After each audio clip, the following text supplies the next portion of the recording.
Don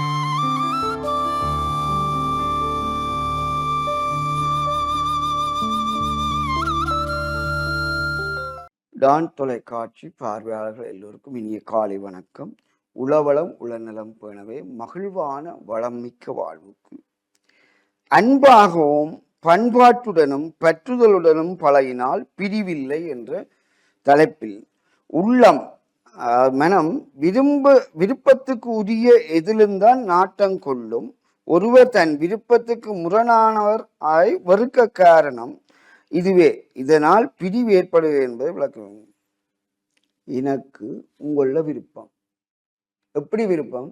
நீங்கள் என்னிடம் கற்றுக்கொள்கிறீர்கள் அல்லது எந்த கற்றலை நீங்கள் மற்றவர்களை சொல்லி பரப்புகிறீர்கள் என்று ஒரு நோக்கம் இருக்கலாம்.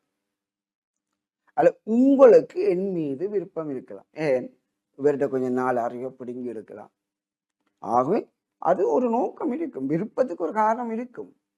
அல்ல இவரோடு சேர்ந்து போனா இந்த இலக்கை அடையலாம், அதனால உங்களுக்கு விருப்பம் இருக்கலாம்.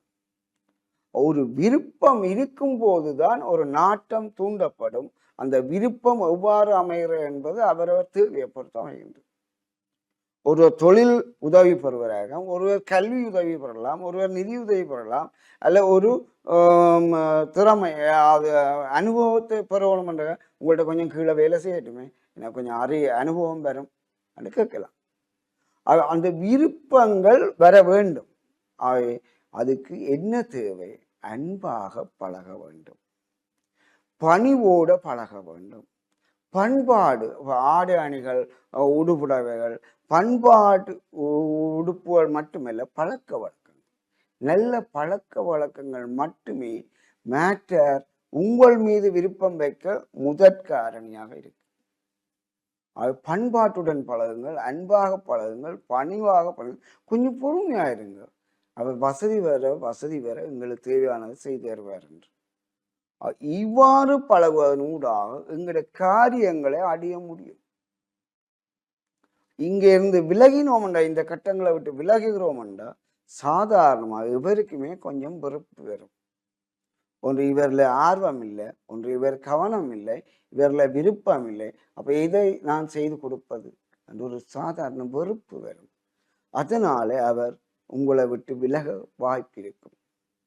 இப்போ ஒரு டியூஷன் கிளாஸுக்கு போறீங்க, பள்ளிக்கூடம் போறீங்க, சில ஆசிரியர்கள் மாணவர்கள் கொஞ்சம் வித்தியாசமாக பழகுவார்கள். விருப்பத்துக்குரிய மாணவர்கள் கொஞ்சம் பேர், விருப்பம் குறைஞ்ச மாணவர்கள் கொஞ்சம் பேர். ஏன் அந்த காரணம்? ஆசிரியரின் பணிவுக்கு ஆசிரியர் சொல்றபடி நாங்கள் எங்களோட வேலையை சரியா பொறுமையா அத்திறமையா செய்து கொடுத்தோன்னு விருப்பத்துக்குரிய மாணவர்களாக வரும். ஆசிரியர் சொன்னபடி நாங்கள் சரியாக ஹோம் ஒர்க்கோ கிளாஸ் ஒர்க்கோ செய்து முடிக்கிறேன்னா ஆசிரியரை கொஞ்சம் வெறுப்பு வர பார்க்கும். அவை விருப்பம் வர வேணுமென்றால் நாங்கள் அவரவருக்குரிய வேலைகளை கொஞ்சம் ஒத்துழைத்து செய்ய வேண்டும். ஆகவே அது பற்றிய சிறு கண்ணோட்டம் பார்ப்போம். ஒன்று, குடும்ப வளர்ப்பு அல்லது கற்கும் போது நாம் வரித்து கொண்ட இலக்கு அல்லது சுற்றுச்சூழல், நடைமுறை, பண்பாடு, தொழிற்தகமை, உயர்கல்வி ஆகியவற்றில் தங்கி இருக்கும். என்னது? ஒவ்வொருவரும் உளவனம் இருப்போம். அவர்கள் இந்த ஒன்று குடும்ப வளர்ப்புன்னா அப்பா அம்மா இப்படி பண்பாட்டோட வளர்த்திருக்கும். ரெண்டாவது, கற்கும் போது நாம் வரித்து கொண்ட இலக்கன்னா நான் படிக்கிற போது இப்படி வரணும் என்று வரும். ஒரு ஆள் டாக்டர் ஆவர், ஒரு ஆள் இன்ஜினியர், ஒரு அக்கௌண்டன்ட் ஆவர், ஒரு ஆள் லோயர் ஆவர். அப்போ அந்த இலக்கில் இருந்து விலகி வர மாட்டோம், வெளியில வர மாட்டோம். குறிக்கோள் அப்படி வச்சிருக்கேன். மூன்றாவது, சுற்றுச்சூழல் நடைமுறை. சுற்றுச்சூழல் இந்த இடத்துல எல்லாரும் சாரி விடுத்துக்கொண்டாலும் பொம்பளை பிள்ளைகள் போகணும், எல்லாரும் ஆண்கள் வேட்டி விடுத்தோம்னா வரும். இந்த இடத்துல மேலத்தைய உடுப்போல் போட விட மாட்டோம். அப்போ அது அந்த சமூக ஊர் வழக்கு. ஆகவே இதன்படி ஆகியவற்றில் தங்கி இருக்கும். ஆகவே அவரவர் உளப்பாங்கில் மைண்ட் செட்டிங்கில் கண்டுபிடித்துள்ள வேண்டிய நடைமுறை. ஆகவே உளமன விருப்பம் என்பது உடனடியாக அறிய முடியாது. ஒரு 6 மாதம் இல்லை 1 வருஷம் போகணும். அவன் அணுகுமுறை எப்படி என்று நாங்கள் அவதானித்து தான் கண்டுபிடிக்கும். கண்டுபிடித்துக்கிட்டோம் என்ற உதாரணமாக கண்டதை கோலம் கொண்டதை காதல் என்போர் பெரும்பாலும் பிரிகிறத பார்த்தது. ஆனா ஒருவர் விருப்பம் பொருந்தக்கூடிய இருக்கும்போது காதல் சக்சஸா போகும். ஆகவே பேச்சு திருமணம் உறவு பேணுதலும் என்ற நிலையில் பார்ப்போங்க. பேச்சு திருமணம் போது அறியாத தெரியாதவர்கள் இணையணும். ஆனால் அவர்கள் ஒருவருக்கு ஒருவர் விட்டு கொடுத்து ஏற்றுக்கொண்டு இணைந்து நாங்கள் கட்டிட்டோம் வாழணும் மகிழ்ச்சியாக வாழணும் இணைந்து கொள்வோம். ஆகவே உங்கள் வாழ்க்கையிலும் வெற்றி அமைய வேணும் என்று சொன்னால் ஆகவே ஒருவர் விருப்பம்தான் ஒருவர் இணைத்து கொள்ள வழிவைக்கும்.